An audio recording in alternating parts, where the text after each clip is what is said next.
Welcome to Tuesday quote of the day. Let's see what Live It Out has for us. Wow. So this happened again.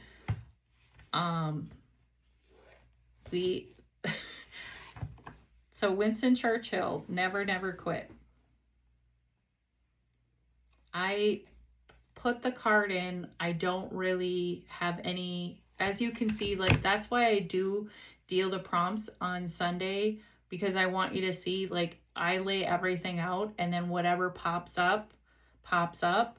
And last month we had Wayne Dryer's 2 messages about trust yourself. You trust yourself. You trust in the creator that created you. And now this month we have, you can see how many pages there are to get the same one when you're only picking 4 times. It's a message not only for you, but for me as well. Never quit. Never quit. So I guess this is my opportunity to tell another story about never quitting.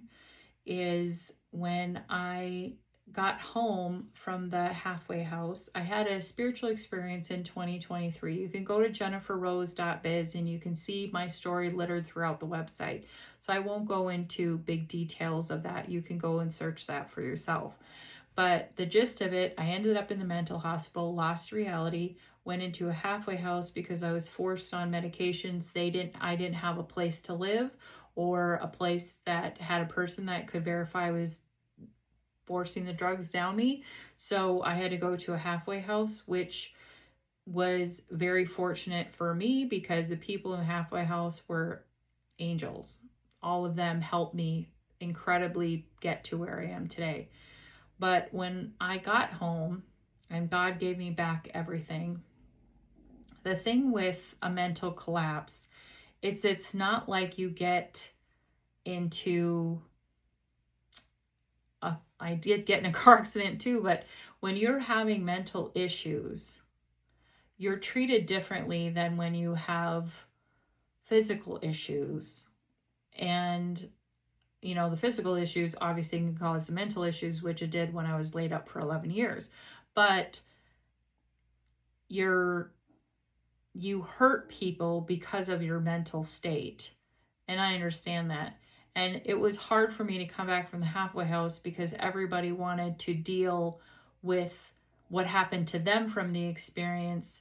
And I was trying to still deal with what was happening with me with the experience. And those were like dark days, because when you lose reality and your brain is no longer functioning, and then it kind of resets itself. We talked about, something had to die and something had to live. So, in those moments, I could have quit. And we talked about that this week, about being on our own life wheel, that yes, God saved me from a head-on collision with a snowplow. Check. But I had to go in and I had to start doing the work to fix myself so I wouldn't end up back there. But those were days when I just got back and it was hard to function. And I had difficult things pop up to make me focus on how bad I was doing. And for the second time, I wanted to quit. I wanted to be like, I'm done. I've been surviving for 48 years. I can't do this anymore. And the voice didn't come if you listened to my story this month, but it was more of me saying, like Winston Churchill, never give up. You are your solution. So I retreated, told my husband I need to step back from, I know everybody has their stuff going on from that I caused by what happened with me, but I need to focus on me. And I need to, like we were saying with the prompt, is I needed to make myself a priority number 1, not quit. And that's what I did. I didn't quit.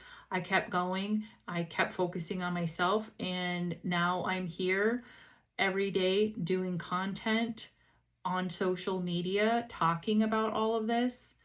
which has been its own kind of therapy, because, you know, when you help someone, especially from where you are, but that was another time I could have quit, and I never would be here today to bring you the messages. And you are just as important to thinking about what you could do for this world. Just never, never quit on you. You're too important. Like we talked about last week, your art might be something that saves somebody else. And it could be music, it could be actual art, it could be programming, it could be the fact that you are a nurse and you were there at the right time. I know for my daughter, a nurse was amazing and saved that experience for her. You know, our passion can lead to helping so many others, but you need to make sure you're taking care of yourself so you can take care of other people. But never, never quit. And obviously for Picnic, that is the message that had to come twice this month. So we'll see you tomorrow for What the Prop.